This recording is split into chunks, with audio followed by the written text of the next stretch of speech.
Greetings all our listeners out there. On our first ever podcast, boy do we have a treat in store for you. Without no further introduction, I present to you William Wallace. Welcome, William. It's an honour to be here. Now, what can I do for you, son? Just like to know a little bit about yourself. It's not every day you get to speak to William Wallace, that's for sure. And don't worry, I wasn't going to ask you to kill any English. Well, let me know when you do, son, 'cause it's my favourite hobby. No, of course not. You can't go about killing anyone anymore, no matter if they're English or not. Can you start at the beginning of your life? Because there's not much known about your early days. There's not much to say about my younger years, son. Went to my local church, learned the art of combat. That's all there was to do back then. Not your usual church then. What about your love life? I'm sure a brave knight like yourself must have had plenty of women after you.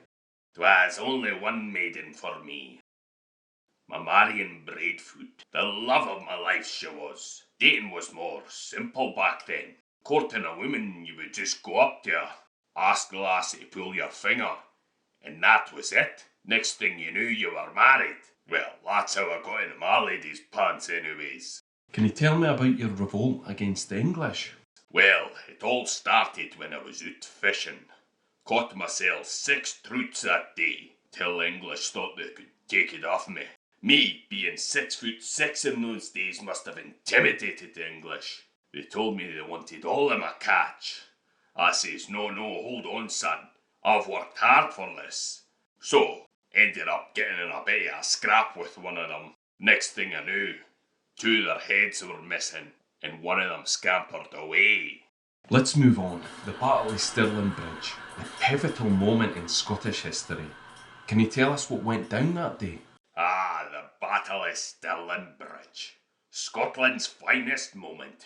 Tell you, I get all the praise for that. But if it wasn't for my equal, Andrew Murray, we would have never won that battle.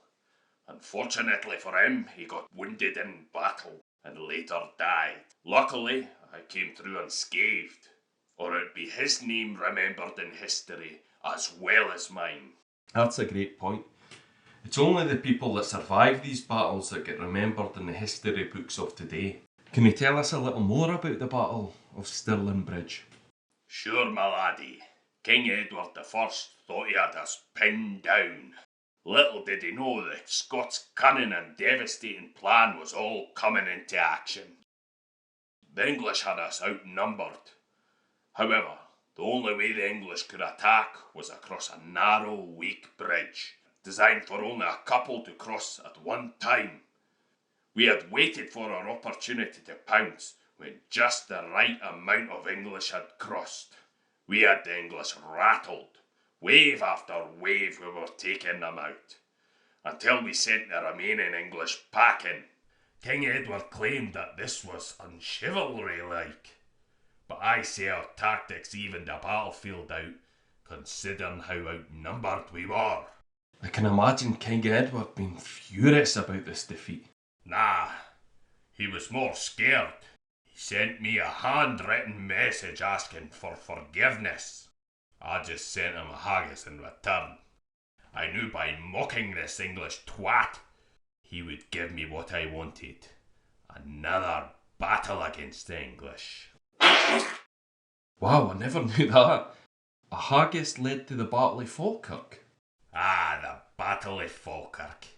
A lot of people might think I lived to regret this battle. I'll tell you this, we were winning that battle if it wasn't for the cowardly English longbowmen. How did he manage to flee the battle that day? Flee? You must be joking, my laddie. I've never fled in my life. I was gone for a record of kills that day, until my companions had to pull me back. They knew the longbowmen were gonna get me eventually. Felt like I was the one that needed to survive, to keep Scotland's hope of independence alive. I wish I'd died in battle that day, knowing now that sooner or later I was gonna get betrayed. Many people believe that you got betrayed by Robert the Bruce. I think this is maybe caused by the portrayal depicted in the movie Braveheart.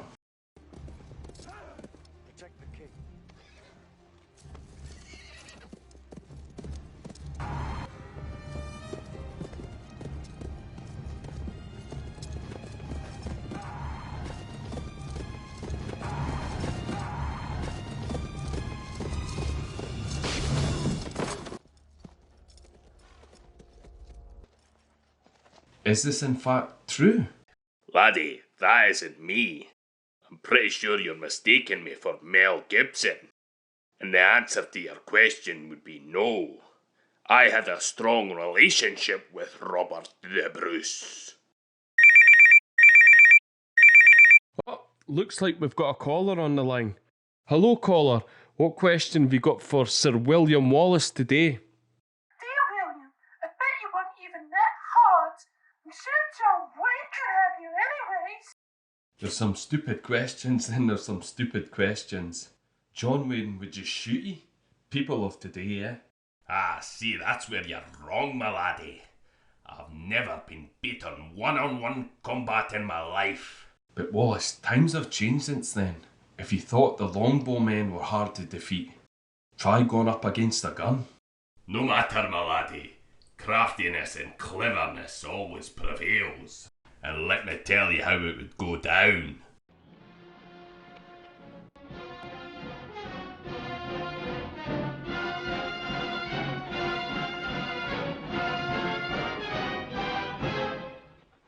Go on, draw. Ladies first. I said draw. No thanks, I'm not the artistic type. And I'll make you.